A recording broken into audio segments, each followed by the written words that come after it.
Hi there, Janet Fritz here for Galaxy Girl Creations. Welcome to May I Scraplift You.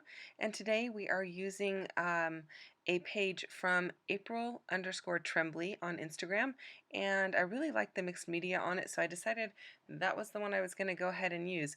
But I went kind of in a different direction. Hers is super colorful and really bright and pretty and fun. But I have these two photos of kind of a funny thing, actually. My husband and my son laying cement behind our garage.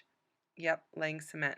So I came home on a Tuesday night and they were like, "Hey, we're gonna lay cement. Can you come run the water for us?" And I was like, okay, that's like the last thing I wanted to do. And you'll notice one of the photos is taken in the dark as they were finishing up. So the colors that I am using for my mixed media are not bright colors. I'm using these grays, and I'm using paper glaze in, let's see here, Art Artem Artemisia silver, Artemisia silver, Artemisia silver, however you pronounce that. And then I'm also using some Nouveau Glacier paste in Quicksilver, much easier to pronounce. Um, and I really like both of the colors, but it's definitely kind of a little bit off of what April had her layout looking like. I mean, I do have the same kind of swipes of mixed media, but definitely don't have that bright, colorful feeling that she's got. But I do really like how this turns out. Um, I was kind of surprised because at this point I was like, I'm not so sure about it. Not really sure what this is gonna look like. But I just kept going with it, and a lot of times that's kind of what you have to do. You just kind of keep going with it and working with it until it becomes something that you are happy with. And I don't think every layout is going to be your favorite layout. It's certainly not my favorite layout.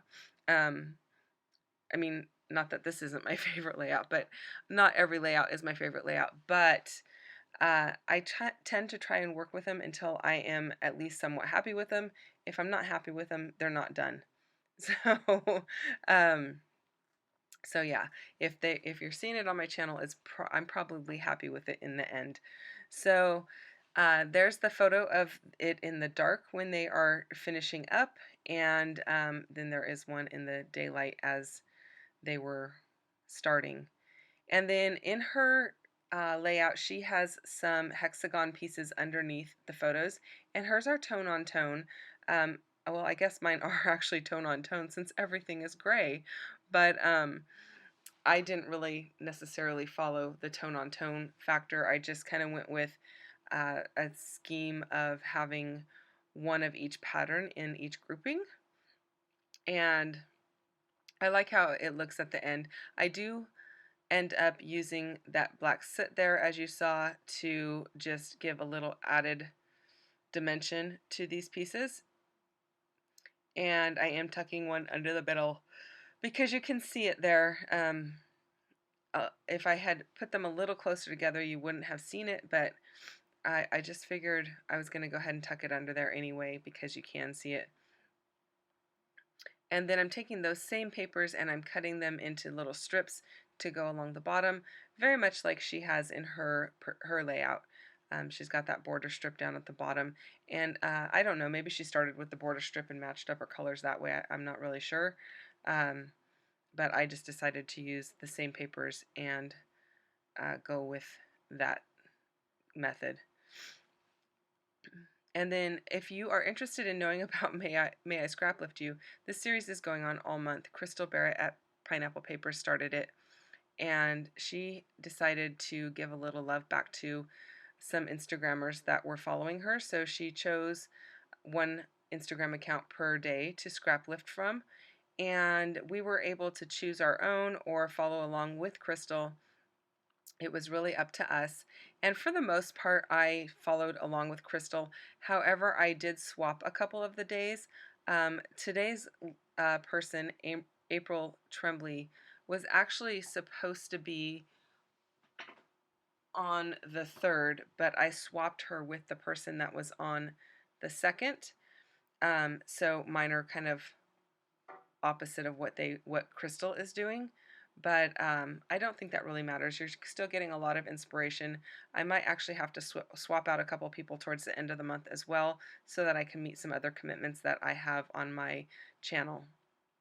But I really liked looking at all of the people that she chose and getting some inspiration from them, because a lot of them have different styles than I have, and um, I think that's really interesting to kind of like take their layout and make it your own. And I also think it's really interesting to get different ideas from other scrapbookers. So that's always a fun way to kind of jumpstart your creativity, especially if you feel like you don't have a lot of mojo. Um, look up some scrapbookers that you like looking at their work and just scraplift them, and eventually it'll come back to you. So at least that's what works for me. Either that, or if you look up a sketch, it gives you a nice starting off point. Although I must admit, sometimes after these series that go for 30 days, like this particular one and 30 days of sketches, sometimes after that I feel like I'm not really sure if I'll ever be able to scrapbook without a sketch or a page to scraplift. Anyway, you can see that last little piece there was a little bit too short, so I ended up having to cut another piece, which is no big deal. I had a little bit more of that paper, so that's what I did. Just didn't measure it properly, or actually what I was doing was I was using the scraps and it just didn't work out so that the scrap fit there. So there we go, got it that finished. And then I do need to figure out what I'm going to do with my title, and so for that I am going to pull out some stamps and do some stamping. Now my title is going to be Just Another Tuesday Night, because this seems to be kind of the way things are at my house. Sometimes I come home and there are strange things going on, especially right now with my son is working from home now as well as my husband, and so sometimes they kind of come up with these grand plans during the day while I'm not at home, and so I just thought it'd be fun title. Um, so I do start out with these thickers, and they are gonna actually, I think these are from Simple Stories, so they're not actually the thicker brand, but I'm using the word Tuesday, and I like that because it's really bold and dark. And then I am going to stamp the words Just Another Night. And the reason that I did that is I originally started out with my little tiny tile letters there, and I didn't have all of the letters, and I really didn't want to have to go and find, I didn't want to pull all the stuff out to stamp that, so which is, right now seems really silly, since I end up pulling out this other stamp set and stamping those instead.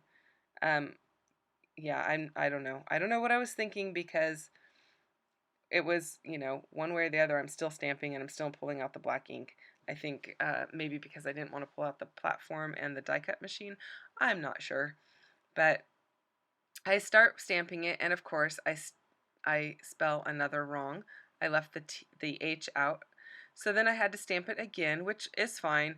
I'm not trying to be super perfect in having them straight, but you don't want them too wonky.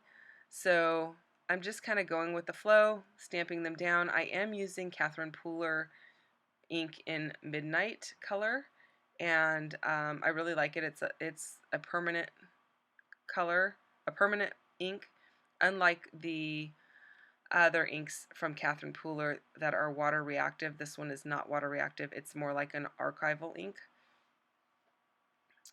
And so there's my title, but I do end up popping up those words onto some foam. And I decided I wanted the words stacked, so just should be above another, and I didn't have enough room there, so that's why I'm moving the word Tuesday. I'm going to move it down further so that I have plenty of room to stack the entire title up, and I really like the way that it looks when it's all done. So I'm going to get those taken care of before I put the word Tuesday down, because I've already had to move it once and I don't want to have to do that again. So I figured you might as well get it done in order. I got a little ahead of myself apparently. And I did toy with the idea of stamping it right on the background, but then I was like, my luck, I probably would have spelled another wrong right on the layout like I did on the paper when I was first putting it down. So it's probably a good thing I didn't put it on the background. So in order to make it look like it belongs there on those pieces of paper, to me it looked better popped up rather than having them flush or flat down on the actual background. So I like how that looks. And then I decide that I'm going to stamp some cameras because I need some embellishments up there at the top. I have no embellishments on this layout other than those hexagon pieces, which are really not embellishments because they are part of the background. So I was trying to figure out what I was going to use. So I stamped those in that same midnight ink, and then I just took a little bit of the black distress ink, watered it down, and did a quick brush over it. And then you saw the yellow dilutions there. Same thing, I put a little bit on my acrylic block with a little water, and I just did a little bit of watercolors, like a swatch over the top of it. It's not solid, it's not like in the lines or anything, it's just a brush mark over it just to bring in a little bit of the yellow. And the reason I decided yellow is, first of all, I think yellow and gray look great together. They complement each other very well, but also in that picture on the left hand side, you can see a little bit of yellow going across the bottom right hand corner, and that is a level. And so I was like, well, I can either pull in the green from the grass, which really probably is more like weeds that were right there, but or I can pull in that yellow. And so I chose the yellow because I think yellow looks better with the gray than the green does. And so there wasn't a whole lot of science to that. It just was what looked best, in my opinion. And then I decided to use some of the snarky phrases from Tim Holtz. So what I decided to use on the picture that has more daylight in it, it says stay strong. That's like a note to myself. And then I used one that says, today was going great until ... which this is all from my perspective, probably not theirs, because they probably thought it was great. And I mean, at the end of the day, we got a lot done and it was great, but I just thought these were funny because this is how I was feeling when I came home, and I was like, okay, great, what are we going to do now? Okay, and then on the nighttime photo, it says, just breathe, and I have absolutely no desire, which is really how I felt. But yeah, it got done and it was worth it. Okay, so then I pulled in those enamel shapes that are triangles, and I always have trouble with triangles, but I decided just to put them in the little corners of the hexagons, and it was perfect because I had 5 of those yellow pieces and I had 5 spots, and so it worked out great. And then I pulled in some enamel dots into the center of those cameras. And that is pretty much gonna do it. Thanks so much for watching. I hope you enjoyed this video. Actually, look, I did put 3 right at the bottom of the title too, just to finish it off. I hope you enjoyed this video. Thanks so much for sticking with me and watching today. I really appreciate you spending time with me. If you have questions or comments, you can leave those down below in my in the box underneath the video, and I will get back to you as quickly as I can. I will be back tomorrow with another video, so I hope that you enjoyed this video. Like and subscribe if you don't mind, and I will see you guys again tomorrow. Bye.